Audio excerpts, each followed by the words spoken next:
चलिए शुरू करते हैं रिलेशन एंड फंक्शन चैप्टर के इंट्रोडक्शन से। ठीक है, इसको किस तरीके से जानेंगे, किस तरीके से हमारे इसमें क्वेश्चन सॉल्व होगा, कैसे बनेगा, सेट्स क्या होता है, रिलेशन क्या होता है, इसके बारे में जान लेंगे तो हमारा कुछ भी नहीं है चैप्टर, इजीली हम सॉल्व करके रख देंगे, ज़्यादा हार्ड भी नहीं लगेगा।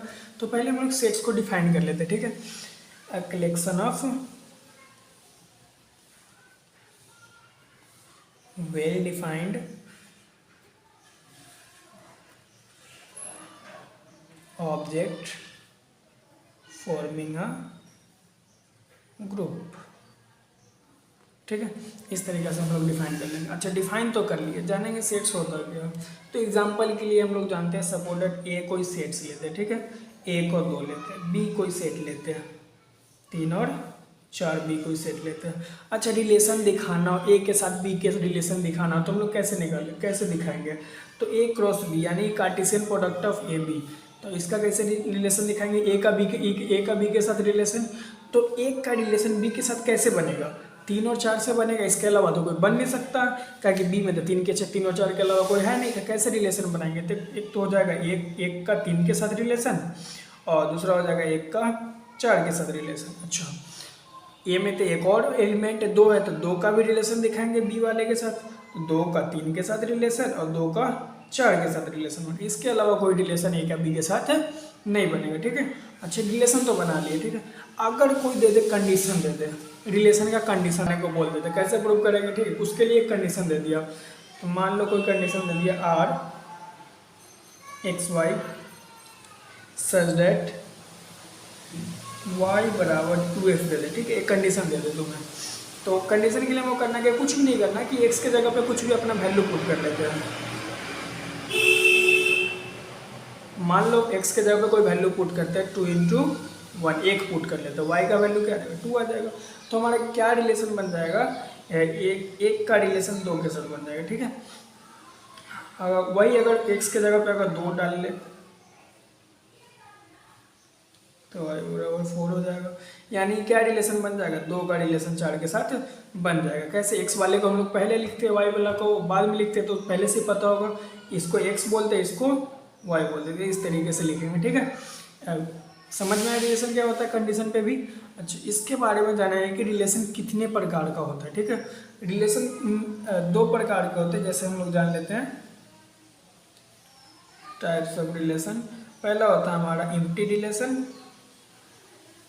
पहले हम लोग एम्प्टी रिलेशन के बारे में जान लेते हैं। एम्प्टी रिलेशन होता क्या, एम्प्टी रिलेशन में क्या होता है, एम्प्टी से कहने का क्या मतलब है, पूरी तरह खाली, मतलब इसमें कोई भी ना रिलेशन आ रहा है, ना 1 के साथ 2 का रिलेशन हो, ना 2 के साथ 4 का, मतलब कोई भी रिलेशन कंडीशन पे अप्लाई हो ही नहीं रहा है। सपोर्टेड कोई सेट दे दिया, मान लो ये कोई सेट दे दिया 1 2 1 4 2 3 2 4, तो इसमें से कोई भी इसमें अप्लाई, इस वाले कंडीशन पे अप्लाई हो ही ना हो, मतलब y बराबर 2x या फिर y बराबर x क्यू, मतलब कोई भी कंडीशन दे दे जो कि इसमें हो ही ना हो। 1 2 जैसे 1 2 इसमें नहीं है, तो 1 2 इसमें नहीं है तो इसमें नहीं आएगा। तो लेकिन इस वाले पे 2 और 4 हो रहा है, तो यानी कि एम्प्टी रिलेशन नहीं होगा, एम्प्टी रिलेशन का कंडीशन नहीं होगा। मान लो y बराबर एक्स क्यू दे दे, तो y बराबर x के जगह पे 1 पुट किए तो y का क्या आएगा 1 आएगा। ठीक है, क्या बन जाएगा हमारा रिलेशन 1 और 1। अगर x के जगह पे 2 डाले तो y का क्या आ जाएगा 8 आ जाएगा, 1 2 और 8। अच्छा देखो, तो 1 का 1 के साथ रिलेशन है क्या, नहीं है ना, 2 का 8 का रिलेशन नहीं है ना, तो कोई भी रिलेशन हमारा मैच ही नहीं खाएगा, इस पर कितना भी कर लो मैच ही नहीं खाएगा। तो कौन सा रिलेशन, कोई पूरा खाली होगा, तो कौन सा रिलेशन हो जाएगा एम्प्टी रिलेशन। एम्प्टी रिलेशन को हम कुछ इस तरह से लिखते हैं, या फिर r बराबर 5 भी लिख सकते हैं। ठीक है, अब आते हैं मेन टॉपिक पे। मेन टॉपिक हमारा आता है यूनिवर्सल रिलेशन। यूनिवर्सल रिलेशन होता क्या है, यूनिवर्सल रिलेशन में 3 प्रकार के होते हैं, रिफ्लेक्सिव,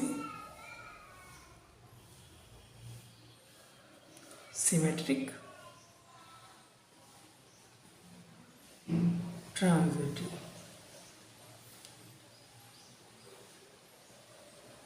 अगर इन तीनों के बारे में जान लिए तो अच्छे से जान लिए तो क्या करेंगे, हम चैप्टर को इजीली सॉल्व कर लेंगे। ये तीनों मेन टॉपिक है, इस तीनों पे आते हैं। ठीक है, पहले तो हम लोग जानेंगे रिफ्लेक्सिव होता क्या है।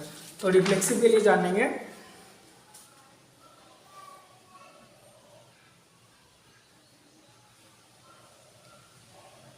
रिफ्लेक्सिव रिलेशन होता क्या है।